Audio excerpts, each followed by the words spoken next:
Hey, how's it going everyone? BeerBoxVape back here again, and today we're going to do the part 2 of our What is Vaping series that I've started. And in the last video I said that we were going to be doing in episode 2, we're going to be doing the Ohm's law, wire types, and what is sub-ohming. That's all changed now because I had a few comments, few emails, few Twitter comments, and other comments as well saying that you wanted me, because I touched on eGO's, but you wanted me to kind of continue and go into eGO's a bit more in depth. So that's what this one is all about. It's all about the trusty ego. You know, everyone's had one, everyone's used one. So let's talk more about them and hopefully kind of give you guys a bit more of an understanding of what they are, how good they are, and why they are, in my opinion, the gateway to vaping. So let's jump straight into it now and have a look. So this is sort of 3 types of eGO's, the batteries that I have actually, you know, just sort of mocked up. And these are kind of like the 3 most common ones. You've got your smallest one, which is this one here, which is your 850 milliamp hour, and then you've got a slightly bigger one, it's about that big, and that's the 1100 milliamp hour, and then you've got another one from that as well, is either 11 or 1300 milliamp hour twist, which has a little twisty thing at the bottom, and what that allows you to do is change voltage, but we'll go into that. So you heard me say about milliamp hour or mAh. What is that? Basically, when you're talking about milliamp hour, it's the amount of power that a battery can hold over a certain amount of time, and the amount of energy that a battery can give. So in short, the higher the milliamp hour, so if it's an 850 or 1100, 1300, 1500, 22 or whatever, 25, 3000, it means the battery's going to be bigger and it's going to last you a longer amount of time.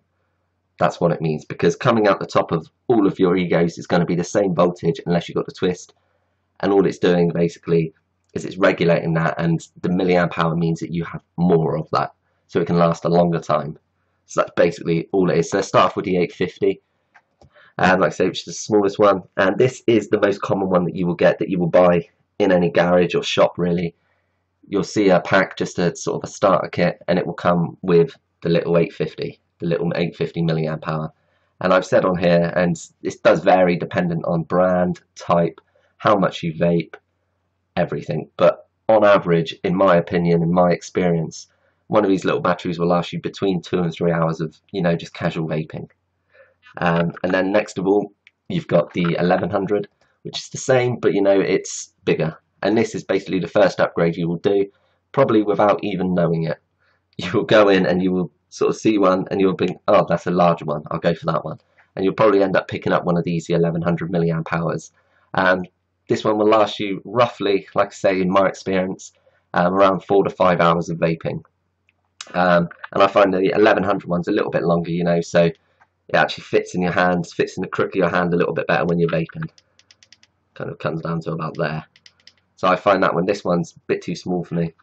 But anyway, next up we have either the 1100 or the 1300 milliamp hour twist, and all that is like I said before, is at the bottom you have the ability to twist from, it's normally around from 3.3 to 4.8 to 5 volts, and you just twist the bottom of it and it allows you to change the voltage. Now what does that mean in terms of vaping? Now if you turn the voltage right down to say 3.3, then you know you're not going to get, obviously this is what's coming out the end of it, the volts, so you're not going to get a strong hit. The ramp up time is going to be longer when you're taking a hit. It means you can take a longer hit. It means you can use, say, lower VG juices in there, and it just means that it's a real kind of beginner, the 3.3. What you do is you can pull it right up to say 5. That means that it will ramp up the coil quicker, the coil will heat up quicker. You know, you can use, you know, thinner juices in there as well. It's just, you know, it gives you more of the kind of options for upgrading and customizing your vape. And this, in my opinion, on the ego side, is like the last step before you start moving on to bigger battery types. You start getting the other batteries and stuff and all of that good stuff. But like I say, this is a quick kind of, well, a bit more in depth than what I did before on the actual eGO's, and kind of going into you about what does milliamp hours mean, you know, what is a milliamp hour. So now you hopefully understand it a little bit better. Now with all the eGO's, the thing I love about them is that the top port here, all you do is you just screw that straight into your little USB charger like that, and then you just plug it in anywhere. And the little button on here will light up, like this one at the moment is dead, so it flashes. And then when you're plugging it in, it will either turn red or blue, depending on which one you got. It will change colour, but when it's fully charged, it normally turns green. You've got a little light on the charger as well, and you know, they're just so good. And that's a good thing that all of them have that. And a lot of the other mods I've got, like this one, all have the mini USB port on the bottom or wherever on them. So that's, you know, kind of a step on from that. So they're all using exactly the same charging thing. So if you want to just buy a battery, you know, and you don't get a charger, at least you can use your old charger in there. So that's really, really good. Now, talking about the top part, the clearomizer or the tank, there are thousands of different types of them, thousands of different sizes, thousands of different coils. It's all dependent. In my opinion, you don't really get much of a difference between them. The only thing I found is the longevity of the coil that you get compared to, like this one, what's this, a Vaporitz. Now this coil is probably still alright. I probably gave up halfway through its life and started on something else. But the coils, I found the coils typically last around about a week. And one tip I have always done, and I've always told people that I see with eGO's, is when you take your drag, you know, people, they'll be vaping away, just take a drag and leave it, and there's still vapor coming out the top of it. I've always found to increase the life of your eGO's, as you're taking a drag, release the button and take a little bit more. And what that does is that just sucks all the vapor out, so it's not leaving it on the coil, it's not leaving it. I found that makes the coils last a hell of a lot longer. So to fill them up, sometimes you unscrew the top, sometimes you unscrew the bottom. This one, all you do is you just take off the actual drip tip and you just fill down inside there. And they normally hold around about 1.6 mils of juice. Like I say, depending, that's about an average. Some of them will hold more, some of them, you know, will hold less, not a lot less than that. But yeah, I mean, they're great. The little airflow, I doubt you can even see it on this one. This one has 4 little airflow kind of ridges. So when you put it on the eGO, you've got 4 little airflow holes. You can hardly see them. But anyway, so the airflow is very, very restrictive on these.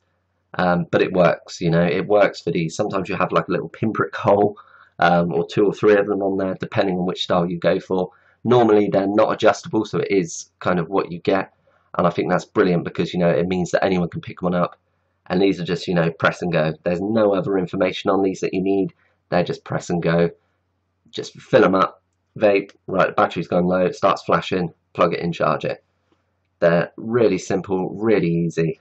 Absolutely love them. So in summary, I hope you guys a bit more understanding of the eGO and what it does, kind of what the terms mean, and just hopefully, you know, have a bit more kind of an understanding of what it's all about. Now, I love these eGO's. Like I say, there's hundreds of different types, and I think they are brilliant, really, really good invention. And these are definitely the gateway into something else, you know, like this, a bigger one, where you've got all the batteries in there, you know, you build your own coils in there, everything.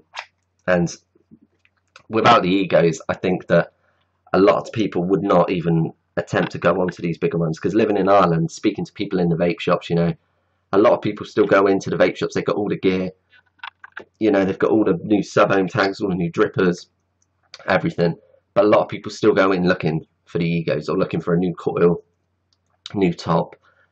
And, you know, it just proves that even in Ireland at the moment, it hasn't kind of caught on as quickly, say, as in Europe or America.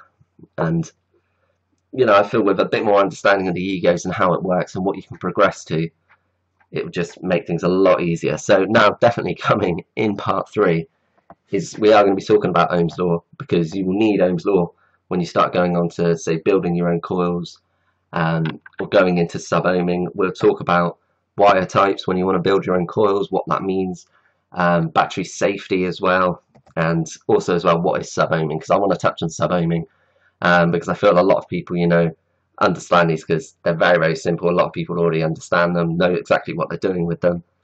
So I want to progress on something a bit more intermediate, you know, so we go on from there. So as always, thanks for watching, and if you do enjoy these videos, please remember to get involved with that like button. And remember to hit that subscribe button as well if you're feeling fruity. It's free, and you know, you get updated whenever I upload a video. So once again, thanks for watching.